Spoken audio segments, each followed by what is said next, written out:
My name is Erica, and I'm 39 years old. My husband Mark is 6 years my senior, and we've been married for over 15 years. This year, our daughter started high school, which marks a new chapter in our lives. After settling down to raise our child, I started a handmade business. It's been thriving, and I'm increasingly busy with orders. While things seem to be going well professionally, my married life has been a different story. Mark and I met at work, where he was my trainer. His maturity and the 6-year age difference initially attracted me. We started dating, and not long after, I discovered I was pregnant. The unexpected news led us to marry quickly. Due to severe morning sickness and Mark's request, I resigned from my job and became a housewife.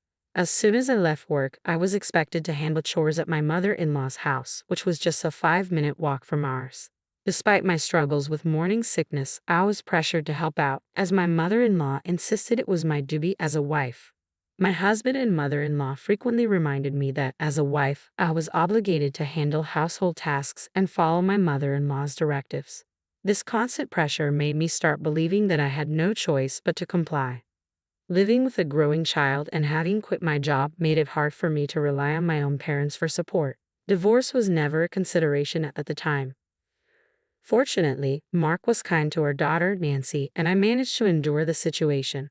However, things changed when Mark's brother married and had a baby boy. My mother-in-law's attitude shifted, and she became critical of Nancy, often lamenting about the lack of a male heir. Mark, worried about his mother's views, began to distance himself from Nancy, who he had once cherished deeply. Mark's family is not involved in business and lives off their vegetable garden and a large backyard. They had land generations ago but gave it up long ago. I couldn't understand why there was such a fixation on heirs, especially with outdated notions about the eldest son and heir. To protect Nancy from hearing these hurtful words, I tried to limit our visits to Mark's parents. During my pregnancy, they called frequently, but after Nancy was born, I often refused their visits. I wanted to focus on my daughter and distance myself from my in-laws' selfish expectations. When I finally reached the end of my patience, I made a decisive change. As soon as my daughter turned 2, I returned to work, despite my husband and mother-in-law's displeasure. Anticipating their resistance, I kept my decision to myself until I had secured a job and enrolled my daughter in daycare.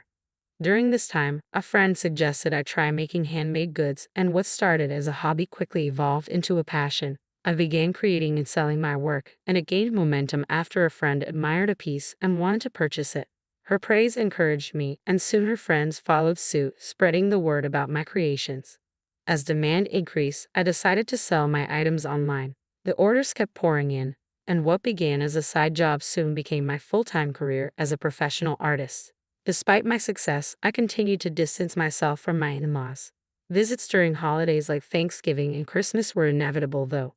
As my daughter grew older, my mother-in-law began to impose household chores on her, insisting, "She's a girl, it's expected." It was infuriating, but my daughter's calm demeanor helped me keep my composure. Although these visits were infrequent, they were painful to endure.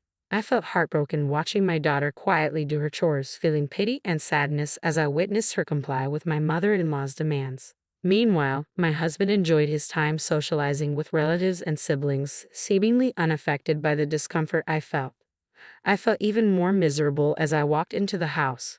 "Hi there, you must be hungry. I'll make dinner soon," I greeted my daughter when she came home from school. But she seemed different.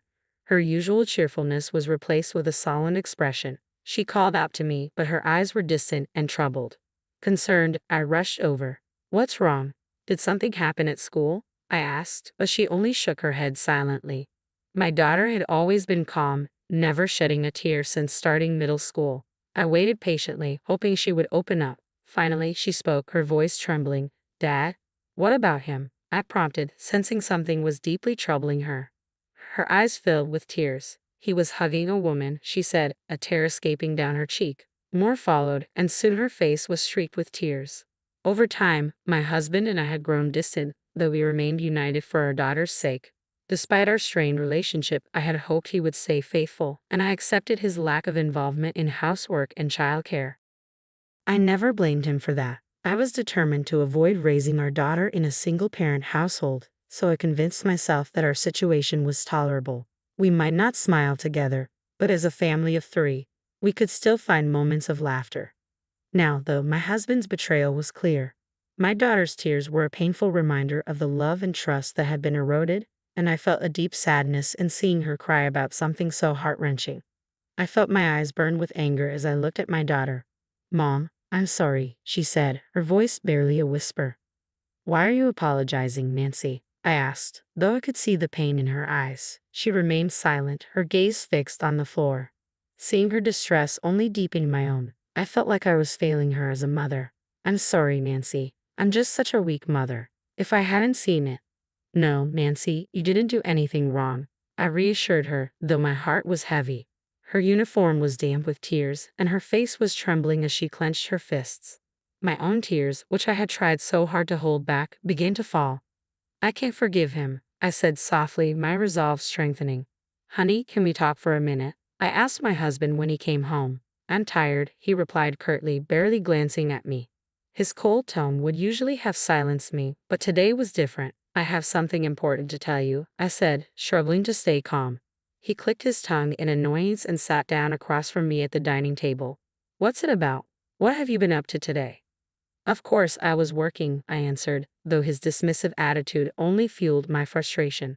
Without warning, he slammed his hand on the table, yelling, "What are you asking me?" I took a deep breath and continued, "I saw you hugging a woman." I didn't mention that Nancy had seen it too. My husband's reaction was immediate and harsh. "So what?" he snapped, looking at me with a scowl. "What about it?" "Are you cheating on me?" I asked, my voice trembling. He laughed derisively. "What else could it be?" His mockery left me speechless, my mind reeling from his offensive demeanor. As he noticed my reaction, he looked at me with an expression that mixed disdain and curiosity. "What's wrong with that?" he asked, his tone dripping with contempt. "What do you have to complain about?" "It's an affair," I said, struggling to keep my voice steady. "You don't even care about our relationship."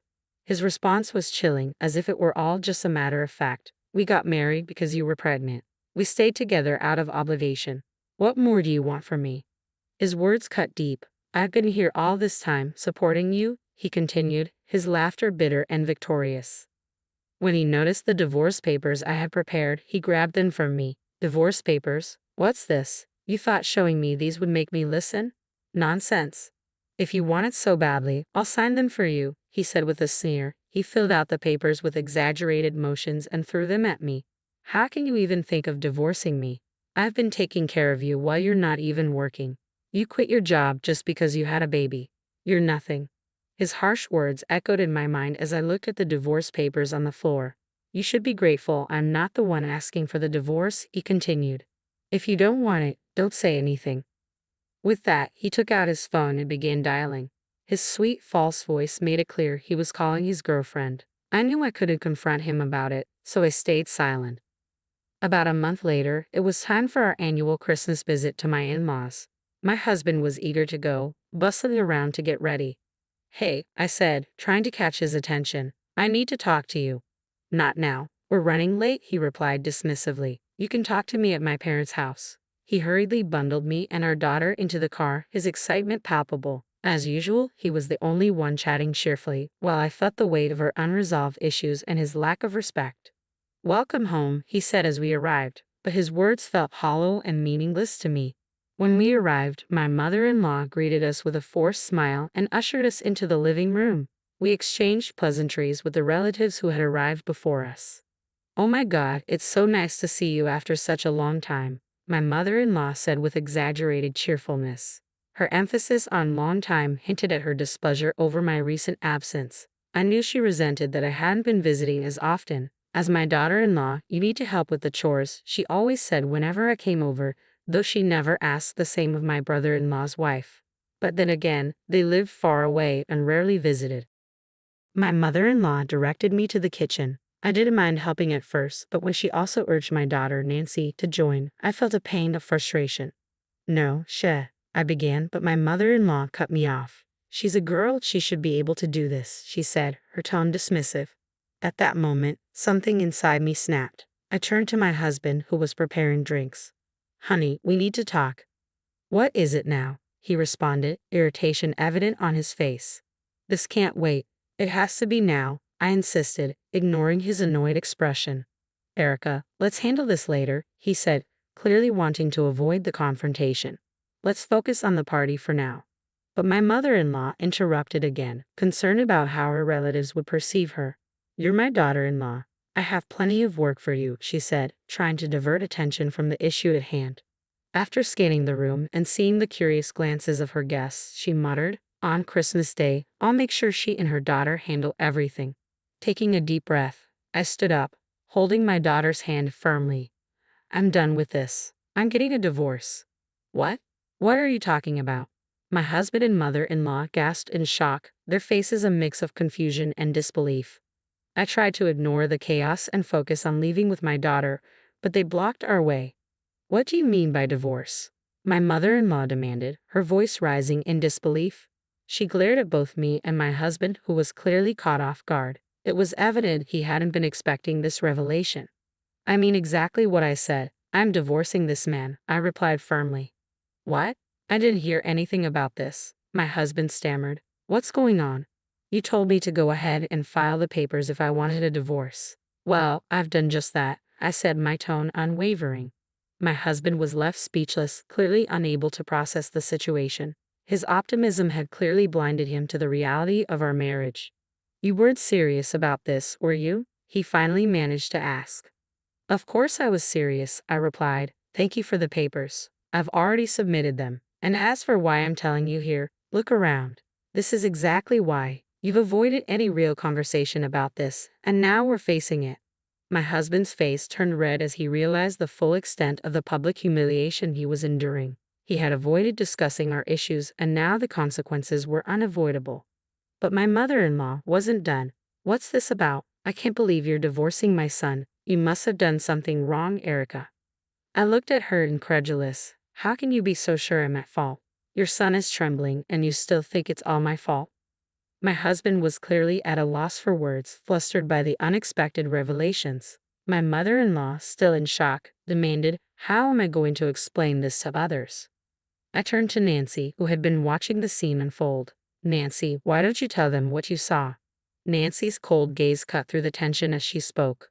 Even though Dad is cheating on Mom. What? My mother-in-law froze, unable to process the new information. My husband, stunned, could only look at Nancy in disbelief. Why? Nancy asked, her voice trembling. I saw you hugging another woman. What? My husband stammered, clearly caught off guard. It's okay, Nancy, I said gently, though I could see the disgust in her eyes. She no longer wanted anything to do with her father, and it broke my heart a little. I wondered if I should have kept her from coming today, even though she'd insisted on it. Are we done here? I asked, ready to leave. This is false accusation, my husband suddenly blurted. You have no proof. I'm not divorcing you. His defiance caught me off guard. How can you say that? You've always claimed you never loved me. Is this about maintaining appearances? You don't have any proof, he shouted, stuttering as he tried to defend himself. I calmly reached into my bag and pulled out several photos, scattering them across the floor. Here's your proof, I said. The photos showed him walking hand in hand with a young woman. The evidence was undeniable, and he could no longer deny his actions in front of his extended family. His face turned red as he scrambled to gather the pictures. Why did you? He began, but his voice trailed off. I think you've gone too far, I replied. I never condoned cheating. I had hired a private detective to investigate my husband's behavior. The detective not only followed him but also recorded his conversations with the woman who had spoken freely about my husband's behavior and even made derogatory remarks about me. How did you know that? My husband asked, his face paling. The relatives surrounding us looked on in shock, and my mother-in-law's face was one of disbelief. Mary, I'm not your son anymore, my husband said. Even if I was married to your son, I had no obligation to take care of this house, I said firmly. I'm done. From now on, please contact my lawyer. With that, Nancy and I left. I had already filed for divorce and was pursuing alimony. Although my ex-husband initially resisted, the hard evidence I presented made him concede. I also filed a claim against the woman he was involved with, and she agreed to compensate me. The scandal spread among their relatives and neighbors, causing them considerable embarrassment. My daughter and I embarked on a new chapter, free from the ties that once bound us. As a handmade artist, my business thrived with an influx of online orders. My daughter informed me that our story had even made its way onto social media. I'm finally free from the constraints of my past. Despite the hardships, I now have the opportunity to do what I want, take care of my daughter, and fully enjoy my life.